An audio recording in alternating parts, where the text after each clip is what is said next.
इतने कपड़े सिला ले क्यों जी हैं नहीं सिलवाए इधर आओ रो रहे क्यों हो ये रहा जिगर रो रहा क्यों है हैं बाल बच्चेदार नहीं आओ जी बाल बच्चेदार काम किया पैसे नहीं दिए और ठेकेदार ने फोन ही बंद किया इसमें रोने कौन सी बात है यार मैं खुद कपड़े नहीं सिलाता बच्चों के लिए इलाज नहीं सिलाता तो अब करें तो क्या करें किराया तक नहीं है जो मजदूरी की है उसने ठेकेदार ने पैसे नहीं दिए भाग गया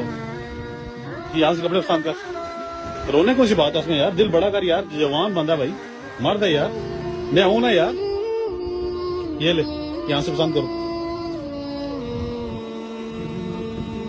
तकलीफ क्या दे रहे हैं यार भाई ये यार खुशी में शरीक नहीं होना